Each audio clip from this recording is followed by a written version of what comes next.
Gold digger Stepmom dumped my son.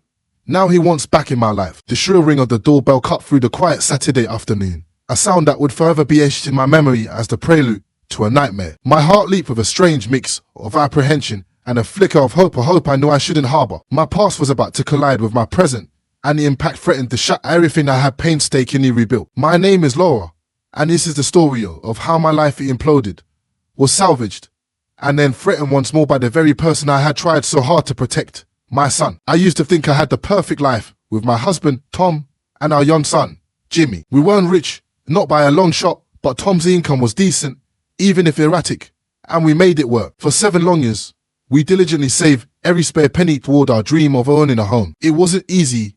There were arguments, some financial difficulties, but I was determined to create a better life for my family. Tom would grumble sometimes, but I thought he understood the long-term vision. Then, one seemingly ordinary Sunday afternoon, our world began to unravel. We were browsing online, looking at houses again. Look at this one, Laura.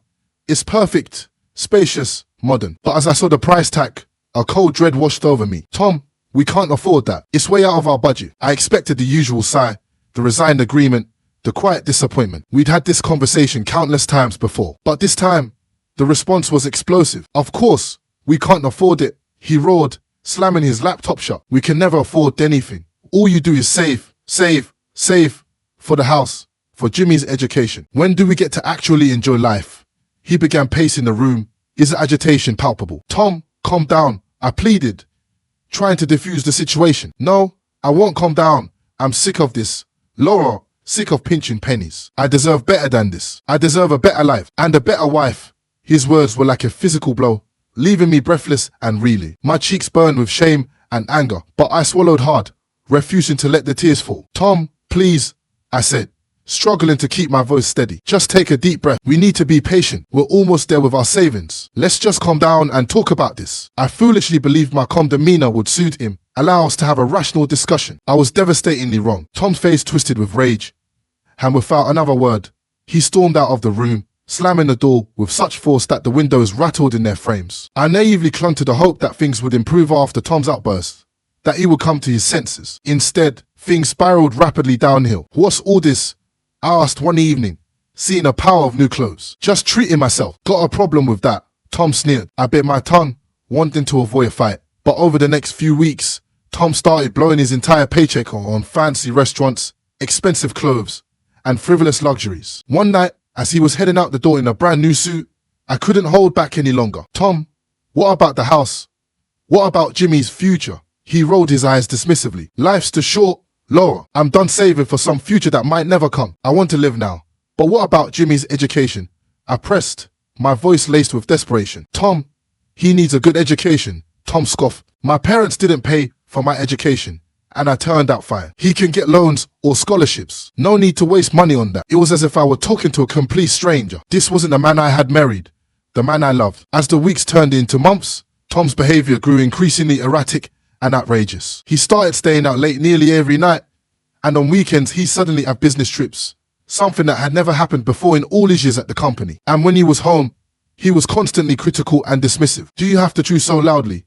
Can't you keep the house cleaner? He complained, tossing his dirty socks on the floor, his eyes filled with contempt. Every day, I felt myself shrinking, becoming smaller under his constant barrage of criticism. After months of this unbearable new reality, I barely recognized my own life. Finally, one night, I reached my breaking point. Tom had just finished tearing into me about the dinner I had cooked when I spoke, my voice quiet but firm. Tom, I think we need to live separately for a while. I expected an argument, a denial, perhaps even a tearful apology. What I didn't expect was the look of sheer relief that washed over his face. I think that's a good idea, he said, his agreement feeling like a punch to the gut. It also confirmed what I had been fearing for months.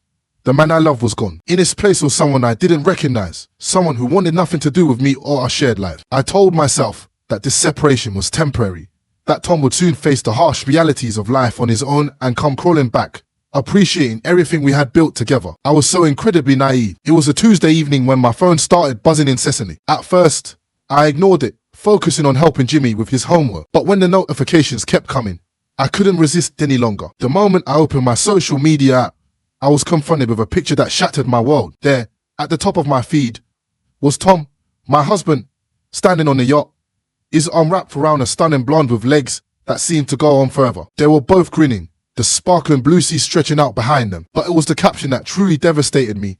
Starting a new life, I retreated to the kitchen, my hands shaking as I scrolled through the comments. Family, co-workers, everyone was asking the same question. Who's that woman with Tom? Then came a knock at the door. I opened it to find Tom standing there, looking tan and happier than I'd seen him in years. We need to talk, he said, his voice devoid of emotion. I followed him into the living room, my heart pounding against my ribs. What's going on? Who was that woman in the photo? He turned to face me, a smug smirk on his face that made my stomach churn. That's Vanessa, my girlfriend. The room seemed to spin. Girlfriend? But we're married. We're just separated. Come on, Laura. He cut me off, his voice dripping with disdain. Let's not pretend. Our marriage has been over for a long time. Vanessa and I have been together for 6 months now. I felt physically sick. 6 months? You've been having an affair for 6 months? He shrugged, seemingly oblivious to my distress. Vanessa is rich, he said, his eyes gleaming with others. And she doesn't pinch pennies or obsess over saving. She lives for today. He paused, then added with a cruel smile. Plus, she's a hell of a lot more interesting and beautiful than you. It was in that moment that I truly understood that our marriage had been over long before this conversation.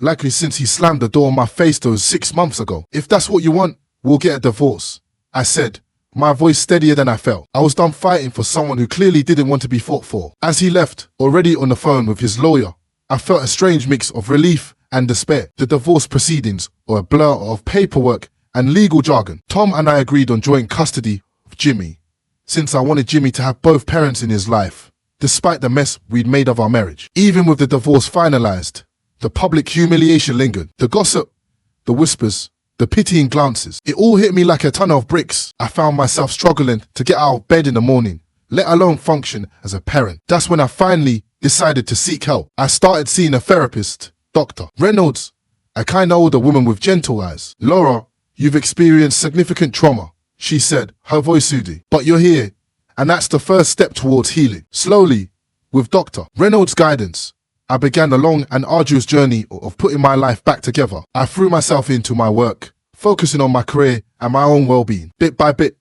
I felt myself emerging from the fog of depression, becoming stronger and more resilient. Then, Tom married Vanessa. Jimmy seemed to like her well enough, but things started to change. Slowly, insidiously, Vanessa began to pull Jimmy away from me. Can Jimmy spend the weekend with us?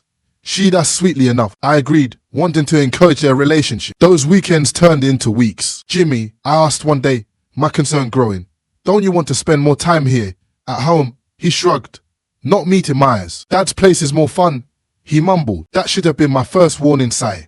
But I brushed it off, telling myself it was natural for a boy to want to spend time with his father. As the months went by, though, Jimmy spent less and less time with me. When he did come home, he always seemed to have new clothes, new toys, and stories of exciting trips and adventures. Honey, what's going on? Don't you like being here anymore? I asked, my voice trembling. Jimmy fidgeted, though avoiding my gaze. It's just, Dad and Mom let me do whatever I want, he said. Mom, I asked, confused. Yeah, Vanessa. She buys me cool stuff all the time. We go to amusement parks and fancy restaurants. It's way more fun than here. His words felt like a physical blow. Jimmy, you know we can't afford that, I said, struggling to keep my voice steady. You never want to spend money on anything fun, he retorted, his voice petulant. It's always save this, budget that. Dad says you're stuck in the past, always worrying about the future instead of living now. Things spiraled quickly after that. Jimmy started refusing to come home at all, preferring to bask in the lavish lifestyle that Tom and Vanessa provided. The final blow came on a rainy Tuesday. I'd been trying for days to get Jimmy to come home for dinner. When he finally arrived, he took one look around our living room and sneered. This place is like a village barn compared to Dad's house. I don't want to live here anymore.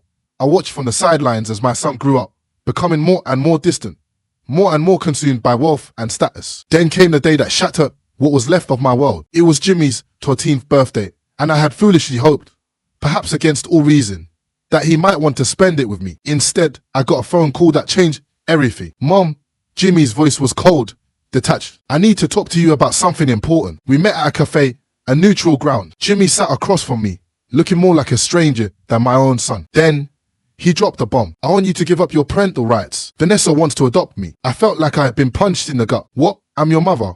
No. He cut me off, his eyes hard and unyielding. Vanessa is my mom. She's been there for me. She can't have kids of her own.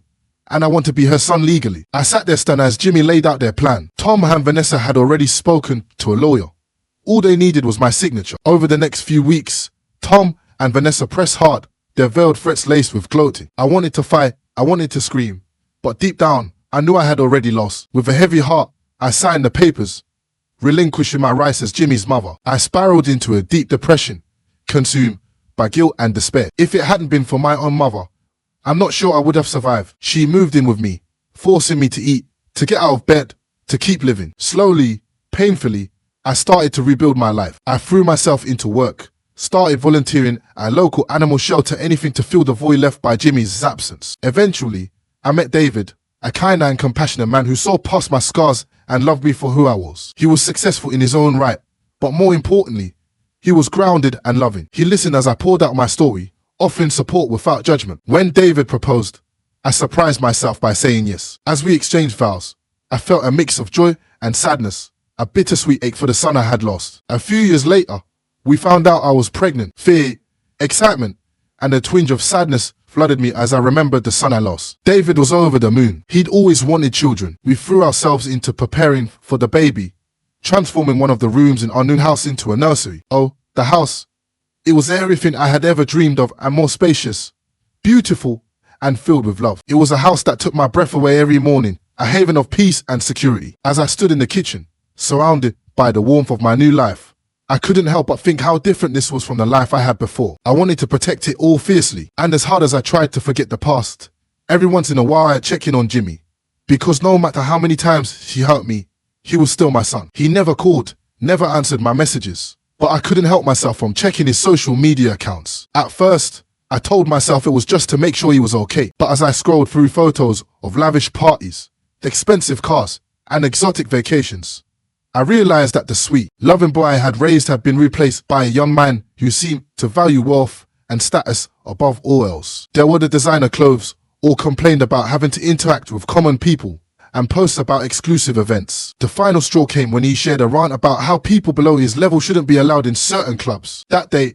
with tears in my eyes, I unfollowed his account. It hurt too much to see what he had become. Then, our daughter, Emily, came into the world, filling my life with a joy I had never thought possible. As I looked into her tiny face, I made a silent vow that I would never let anyone take her from me. I shower Emily with love and attention, creating a stable and nurturing environment for her to thrive. Nothing extravagant, just weekend getaways to the beach or visits to nearby cities. I loved watching Emily's eyes light up at new experiences, hearing her delighted giggles as David swung her around in the waves. Life settled into a happy routine. I'd almost forgotten what it felt like to be constantly on edge, always worried about money or the next argument. With David and Emily, I felt safe, cherished, and complete. Then came the day that turned everything upside down again. It was a sunny Saturday afternoon. David had taken Emily to the entertainment center for some daddy-daughter time, and I was enjoying a rare moment of quiet, catching up on some reading in our living room. The doorbell rang, startling me. We weren't expecting any visitors. Curiously, I went to answer it. The moment I opened the door, my heart stopped. Standing before me was Jimmy, a young man I barely recognized. He was taller, broader, and his face had hardened, losing the innocent features of the boy I once knew. But it was his eyes that truly shocked me, cold, calculating, and devoid of the warmth and love I remembered. "Hey, Mom," he said, his voice deeper than I remembered. "Long time no see." He smirked, taking in the foyer with his high ceilings and elegant decor. He let out a low whistle. "Nice place you got here. Looks like you're not doing too bad for yourself." His tone was casual, but I felt a chill run down my spine. "Jimmy," I finally managed to stammer, my voice trembling. "What are you doing here? How did you find me?" He shrugged, a smirk playing on his lips. "Grandma told me." "Don't worry, I had to work hard to get it out of her. She's quite protective of you." I made a mental note to thank my mother later and to have a serious talk with her about boundaries. "Can I come in, Mom?" he asked, his eyes flicking around the house, assessing its worth. I hesitated for a moment and stepped aside, allowing him to enter. I led him into the living room, my mind racing, trying to understand what was happening. "Jimmy, what happened? Why are you here?" I asked, trying to keep my voice steady. He let out a bitter laugh. "Oh, it's a real soap opera, Mom. Turns out my dear old stepmom wasn't as devoted as we all thought. Vanessa divorced Dad and kicked both of us out of the house. Can you believe it? That gold digging witch found herself a younger model and decided she didn't need us anymore." He paused, taking a deep breath. "Dad's a mess, completely broke and blaming everyone but himself. I'm trying to stay afloat, but it's tough out there. One minute you're flying high and the next thing you know you're hitting rock bottom. But he was on a roll now, his voice filled with resentment. Guess I bet on the wrong horse. Hard. Should have stuck with good old reliable mum instead of chasing the high life with that free. His words were like a knife twisting in my heart, bringing back all the pain of his rejection. But before I could respond, he continued. But hey, water under the bridge, right?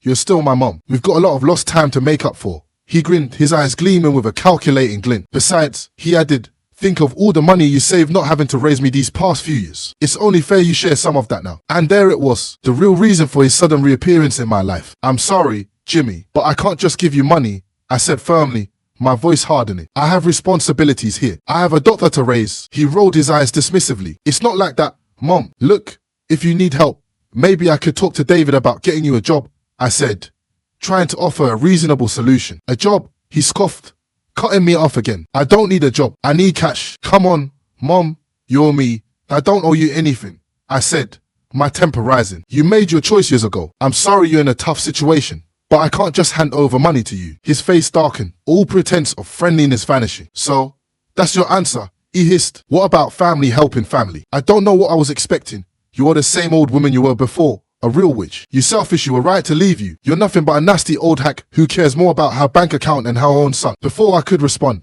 he turned and stormed out of the house, slamming the door so hard a picture fell off the wall. I sank onto the sofa, my legs no longer able to support me. Tears welled up in my eyes, blurring my vision. This angry, entitled young man. How could this be my Jimmy?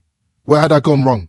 Was this my fault for not fighting harder to keep him? Or was this the inevitable result of the lifestyle Tom and Vanessa had given him? A world of privilege and entitlement.